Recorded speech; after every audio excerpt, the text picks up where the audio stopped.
Euphemism are polite indirect expression used to replace words or phrases that are considered harsh, unpleasant or socially inappropriate.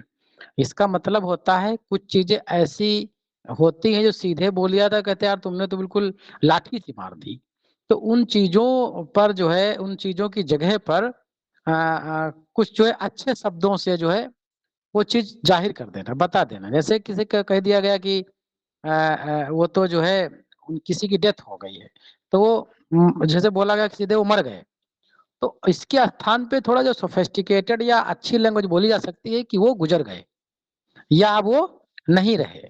तो इस तरह से जब हम किसी हार्श वर्ड की जगह पर कोई एक प्लीजेंट वर्ड का इस्तेमाल करते हैं तो उसे ही हम यूफेमिज्म कहते हैं। पर्पस क्या होता है? दे often impact what is being are communicated। जो चीज बताई जा रही है उसको अच्छे से चीजों को तक के पहुंचाया जा सके एक सौम्य भाषा में। ये जो है यूफेमिज्म जनरली रिलीजियस चीजों में और डेथ से रिलेटेड और बॉडली फंक्शन और शख्स से रिलेटेड चीजों में यूज किया जाता है। जैसे कि रिलीजन में क्या कह देते हैं, gods turn instead of God damn. जैसे जो है आपने गॉड्स ऊंड्स का करके एक क्वेश्चन आता है, उसको जो है उसे भी हम यूफेमिज्म के स्तर में लेते हैं कि यहाँ पर गॉड डैम के लिए जो है हमने घॉस टर्न का यूज कर लिया। डेथ में जैसे जनरली क्या कर देते हैं, जैसे डाई के लिए हमने पास अवे का यूज कर लिया, ही पास अवे, वो चले गए। और जनरली अगर कोई बोल दे कि वो निकल लिए, मामला गड़बड़ हो गया। तो अच्छे शब्दों में अगर बोल रहे हैं, पढ़े लिखे हैं, स्कॉलर हैं, तो हम ऐसे शब्दावली इस्तेमाल नहीं करेंगे, तो जनरली हम पास अवे कह देते हैं। बॉडली फंक्शन में क्या होता है, जैसे जो है हम हाईवे पे कहीं पर जाते हैं लॉन्ग रूट पर, तो उस किनारे जो है होटल और ढाबे सब बने होते हैं, तो उस पे जो है लिखा होता है जगह जगह पर कंफर्ट स्टेशन। अब दिमाग में आ गया कंफर्ट स्टेशन क्या होता है, होता वो टॉयलेट है, लेकिन टॉयलेट नहीं लिखते, टॉयलेट की जगह पर कंफर्ट स्टेशन लिखा होता है। जनरली ये जो है एक यूफेमिज्म का वर्ड है। जैसे जनरली जो है टू स्लीप विथ का जो है किसी के साथ सोने का मतलब कुछ अर्थ अलग होता है कहने का, उसकी जगह पे इसका यूज कर देते हैं। तो इस तरह का जो इस्तेमाल होता है ये क्या कहलाता है, यूफेइज्म कहलाता है। सॉरी यूफेमिज्म, यूफेइज्म अलग है, ये ध्यान रखना, अभी मिलेगा आगे। जैसे कि शेक्सपियर ने जो है अपने कई वर्क में इसका इस्तेमाल किया है। उन्होंने जो भी जब भी जो है इस तरह का कोई इंडिकेशन देना होता था, जनरली शेक्सपियर जो है एंटी जेंडर रिलेशन को जहां पर डिपिक्ट करना होता था, तो वहां पर जो है यूफेमिज्म का अच्छा जो है इस्तेमाल उन्होंने किया है। अगला है आपका यूफोनी एंड कोकोफोनी। ये टर्म बड़े छोटे हैं, शक्तिमान की जैसे कहानी पहले आती थी, छोटी छोटी मगर मोटी बातें। तो कल ऐसे जो था तो थोड़ा बड़ा टर्म था, ये छोटे टर्म है लेकिन ये अपने आप में छोटी छोटी स्पेशलिटी लेकर के भी एक जो है अपना अच्छा स्थान एग्जाम में बना लेते हैं। यूफोनी और कोकोफोनी। यूफोनी एक प्लीजेंट साउंड होता है और कोकोफोनी एक हार्श साउंड होता है।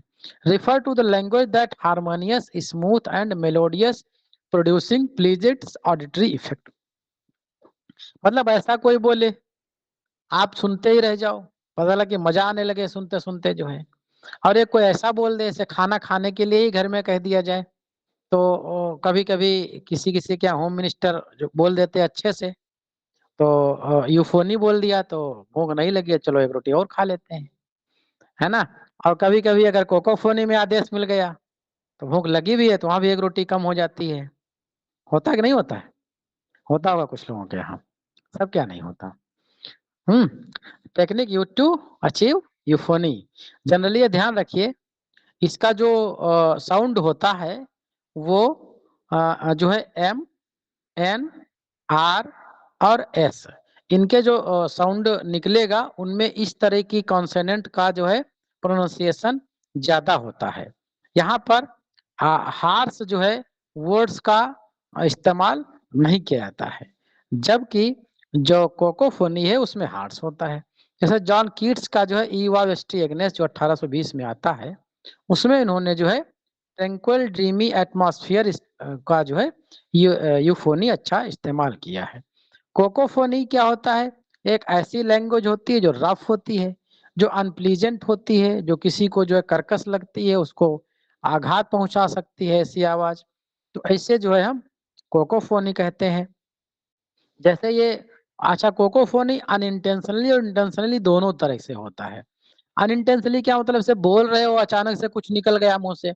ऐसे राइटर जब कोई चीज लिख रहा होता है तो जानबूझ करके नहीं करता है, लेकिन वो कुछ चीज लिख गई।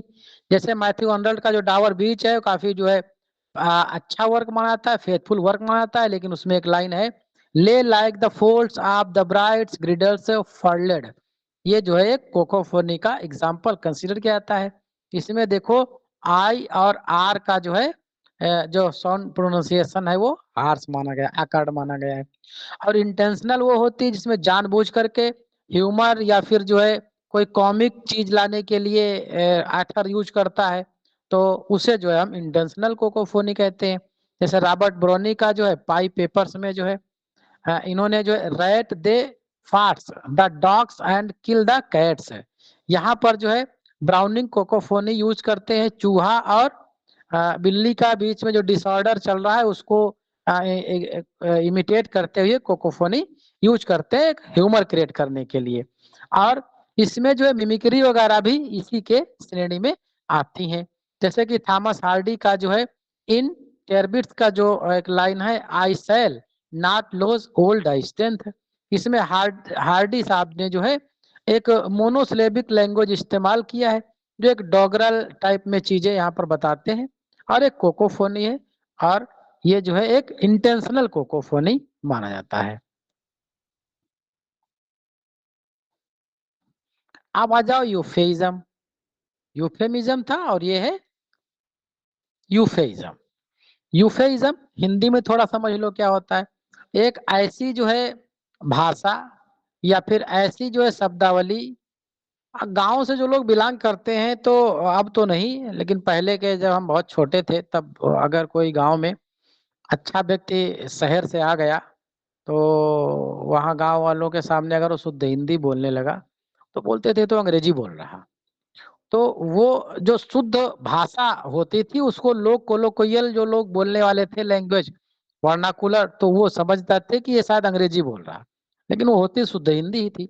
ऐसे ही जो परिष्कृत भाषा का इस्तेमाल, परिष्कृत शब्दों का इस्तेमाल, सोफिस्टिकेटेड लैंग्वेज का इस्तेमाल जो है जब कोई राइटर अपने राइटिंग में करता है तो उसे जो है हम यूफेइज्म कहते हैं।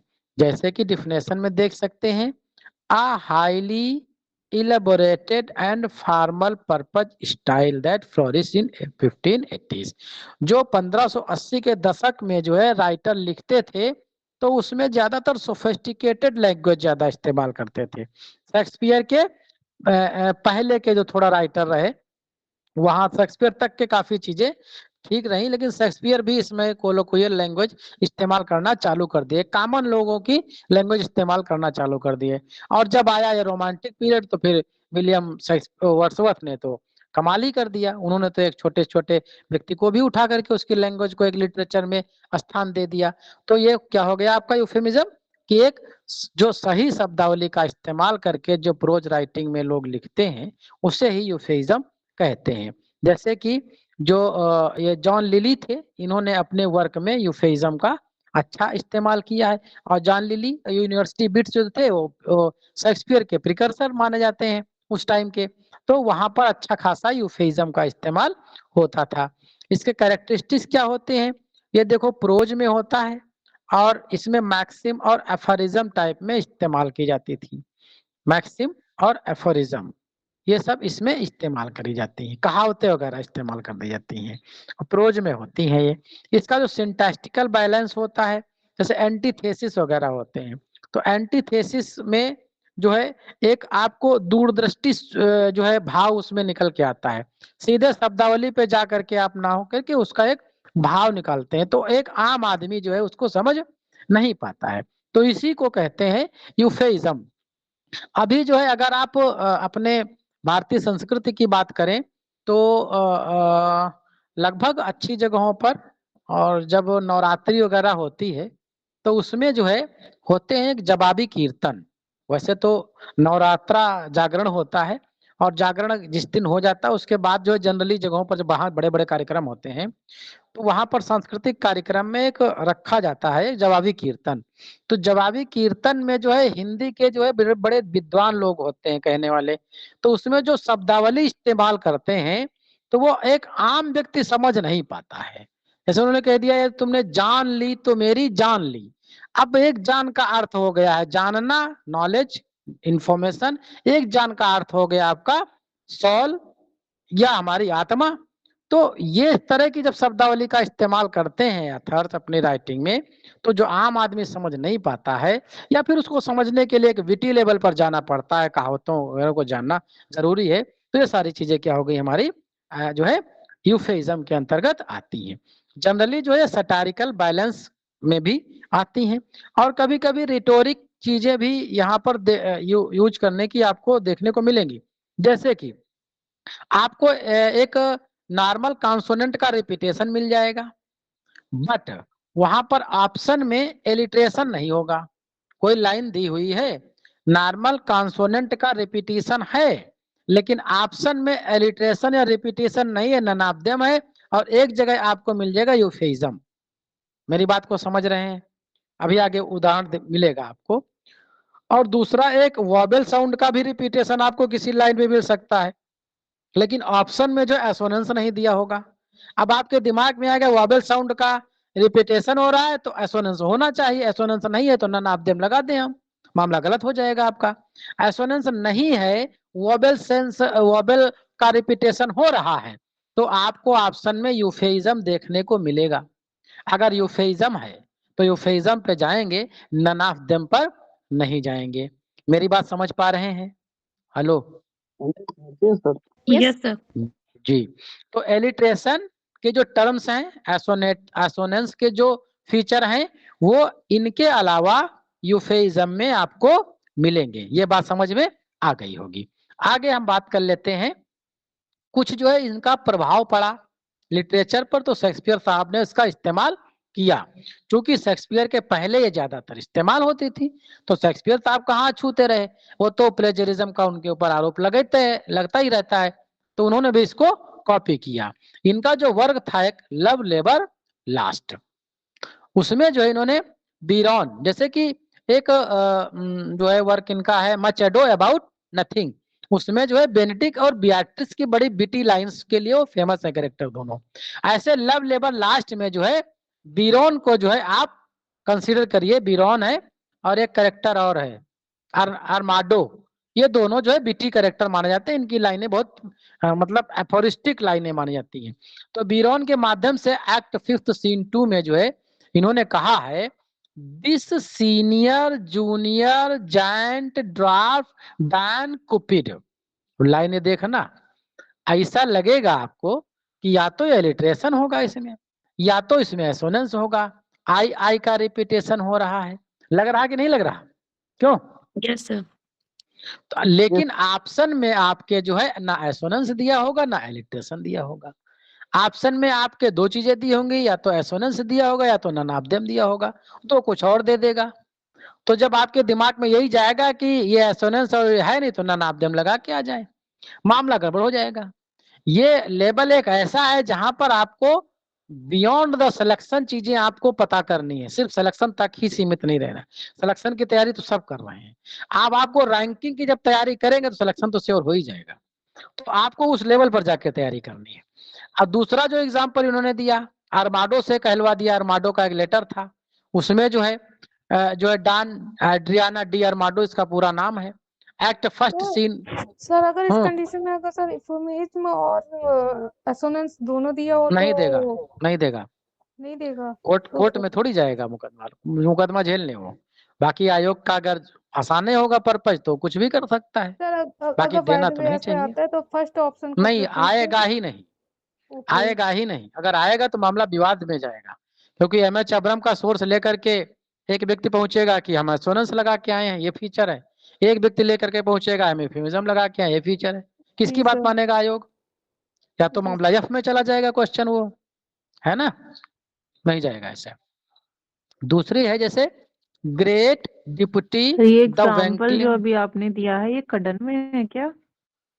नहीं एमएच अब्रम, हेलो, देखना पड़ेगा मुझे एमएच अब्रम का कडन का है, लेकिन दोनों में से किसी में है, ठीक है, या किसी में नहीं, शायद अच्छा, उसमें का भी ना हो में तो नहीं या है। दूसरी जगह से लिया हो हमने, क्योंकि हम 2-3 किताबों से, इसमें रोज मार्फिन का भी है, ऑक्सफोर्ड का भी है, कई जगहों से है, समझ रहे हैं, नोट से कई जगहों से बना है, लेकिन इसका मेजर जो हमने सोल इसकी लिए वो एमएच अब्रम का है, ठीक है। हाँ सर, एमएच अब्राहम में ये एग्जाम्पल नहीं था, इसलिए हम पूछ रहे। चलो तो दूसरी जगह से होगा, किसी किताब से होगा। Great deputy the welkin's vices and souls, ये भी जो है लाइन डी आर्माडो के लेटर से है, ये भी जो है यूफेमिज्म कंसीडर की जाती है। देखो लाइन कहीं से भी दी हो, आपका एमएच अब्रम अगर उसको टर्म उस पे फॉलो हो रहा है तो आयोग को कंसीडर करना पड़ेगा, जरूरी नहीं है कि देखो लिटरेरी टर्म जो दे दिया, लिटरेरी टर्म के फीचर दे दिया, जैसे बायोग्राफी है तो बायोग्राफी का हर वो एग्जाम्पल क्या जो बायोग्राफी फॉलो करता है वो एमएच अब्रम में दिया होगा, क्यों? दुनिया भर की जितनी बायोग्राफी हैं क्या एमएच सर हम अब्रम में ये सारी पूछ रहे थे होंगी? सर, क्या वो कडन से है? नहीं हम सर, ये पूछना चाह रहे थे। नहीं होंगी ना, एमएच अब्रम का जो टर्म के फीचर जहां जहां फॉलो कर रहे हैं वो सारी चीज बायोग्राफी है, तो हम बेस एमएच अब्रम का लेके चलते हैं, वर्क चाहे जिसका हो फॉलो कर रहा है तो फिर वो है, ठीक है, सर वही मान के चलिए। हाँ सर बोलिए। इवनिंग में तो वर्ड का रिपीटेशन हाँ होता है, वर्ड का रिपीटेशन होता वर्ड है का कि यूफेमिज्म वर्ड में, का? वर्ड, वर्ड का, यस सर। जैसे वर्ड का रिपीटेशन मैकबेथ का टुमारो एंड टुमारो वाला है, उस तरह से होता है सर। नहीं, तो उसमें वो देखिए आंसोनेंट अलिटरेशन और कॉन्सोनेंट स्पीक के भी फीचर मिलेंगे आपको, फिर से देखिएगा, वो हो सकता है वर्ड का भी हो, ये एमएच अब्रम का जो है जो हम सर बता मैंने रहे हैं पढ़ा है आपको। सर, उसमें वर्ड हाँ ही दे हाँ, रखा था। तो वो और पढ़िए उसको, ये भी मिलेगा। अभी जो हमने एमएच अब्रम का पेज नंबर बताया है आपको, वहां पे जाकर के कल देखिएगा, पढ़िएगा इसको, ये वहीं से बिल्कुल सेम टू सेम, ठीक है, ये वहीं से सर क्या बताए, कौन सा पेज नंबर? 116 या कुछ होगा, 116 या 17 कुछ था, देखना उस पे जाके होगा, ओके सर। ठीक है। सारा तीसरी पढ़ जो लाइन थी, हाँ 116-17 पे कुछ 118 होगा, पेज देख नंबर लीजिए। पर। हाँ जो भी हो, हमारे पास पीडीएफ है, आपके पास ऑफलाइन हो। एक बॉयट की जो स्पीच है शेक्सपियर की, act second scene first, why all the behaviours did make their retires, ये भी जो है यूफेमिज्म कंसीडर की जाती है, एक पैरोडिकल यूफेमिज्म है ये। अब ये चीजें हम देख लेते हैं। अच्छा एक चीज और नोट्स हमने दे रखा है, Shakespeare use the euphemistic parody, love labour lost में क्या है, यूफेमिस्टिक पैरोडी है। सैटारिकल लिटरेरी फैशन भी इसमें यूज किया है, यहाँ से क्वेश्चन बना भी है। और क्या है, demonstrate the mastery of rhetorical system, Don Armado, ये जो दो हैं डॉन आर्माडो और बेरोन, ये दो करेक्टर जो है इम्पॉर्टेंट है, और इन्हें जो है बिटी करेक्टर की श्रेणी में रखा जाता है, तो ये ध्यान रखिएगा, ठीक है। आप जो है चलते हैं एक्सरसाइज पे, बताइए फटाफट एक्सरसाइज भाई। Which of the following is the primary purpose of euphemism, क्या पर्पज है? Often, Soften the impact of harsh, unpleasant communication option reaction. बी। Soft B option option. B सही बात है। Which of the following is an example of euphemism related to death, क्या होगा death से related हो? पास अवे हो जाएगा, पास बहुत अवे। सही। सभी पास अभी। Pass away. Which feature is a characteristic of euphemism, यूफेइज्म में जो है Use of moral maxim. Moral and aphorism, aphorism B option. Ji.